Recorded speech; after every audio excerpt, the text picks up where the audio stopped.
the weekend, the debate intensified about whether iconic TV shows and movies should be pulled from streaming services in response to the Black Lives Matter movement. I had a bit to say last week, so we thought we'd bring you a few other views on the matter as we take a closer look at this so-called cancel culture and what it could mean for the future of entertainment. In recent days, an Oscar-winning classic has gone missing from a major US streaming service. Australia's own Chris Lilly has had his award-winning shows vanish off Netflix. Little Britain has been removed from Stan, and a 45-year-old episode of Fawlty Towers that referenced the N-word was pulled from a British cable channel before being swiftly reinstated after John Cleese got involved. You have absolutely no sense of humour, do you? So where to from here?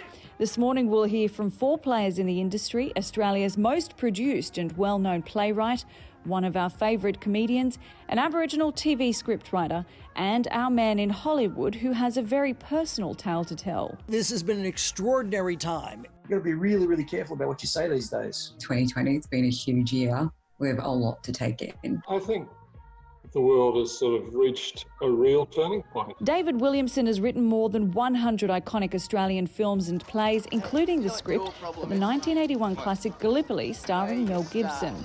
David thinks the events of the past few days have made audiences take a closer look at some of the movies and shows they love. Those of us who aren't racist, and I'd suggest that's the overwhelming majority, are saying to themselves, oh, so we're not feeling the rage and the anger, but we're feeling the shame. That's what you call a whongarang. Paul Fennick has been making us laugh for more than 25 years, and on Tuesday night will be part of a TV special, The Death of the Aussie Larrikin on Foxtel. I grew up with legends like Paul Hogan, and one of the greatest things, particularly about Hogan's kind of style of comedy, it's very kind and it's clever, and it's never really... You can have a go at things in that Australian way without being mean. I think being mean is where it's not right. This is a disabled parking spot. I had to park all the way over there. Yeah, but I'm Aboriginal, so it doesn't really apply to me. Nakia Louie is an at-times controversial Aboriginal comedian and screenwriter who's the recent recipient of a Netflix New Talent Award that'll see her head over to the States to pitch shows to some of Hollywood's most powerful decision-makers. When it comes to Netflix and Chris Lilly, this is a private company that we're talking about.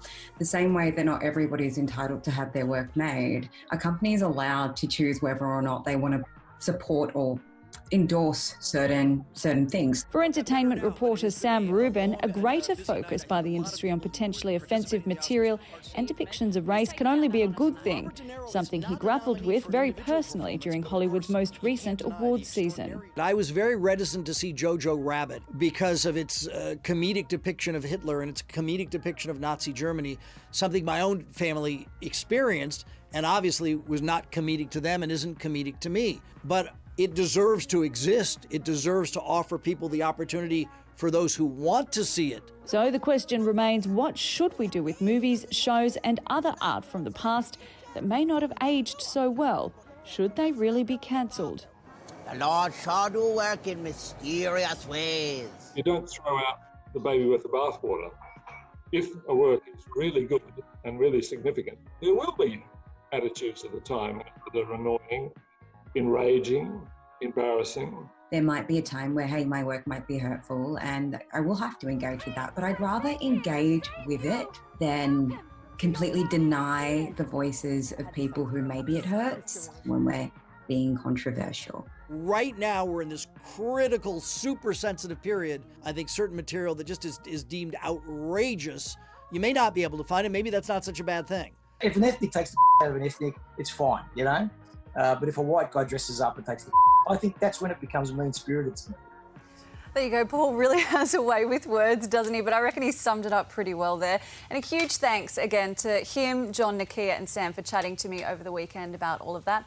And what I think is fantastic is that we're all talking about these issues now, which is can only be a good thing, I reckon. It's definitely there's a change in the air. There's going to be some people who dig their heels in and go, hang on, this is all art, as you mentioned last week, but you just get the sense that everyone's insecure now and nobody knows where to tread. And that's difficult territory for comedy. Yeah, it really is. But I loved Nakia's point that these are commercial organisations that are responding to the wants and needs of their customers. Because I think that's something, it's an evolving conversation. Yeah. It is, but we'll continue to have, I suspect. It's fluid.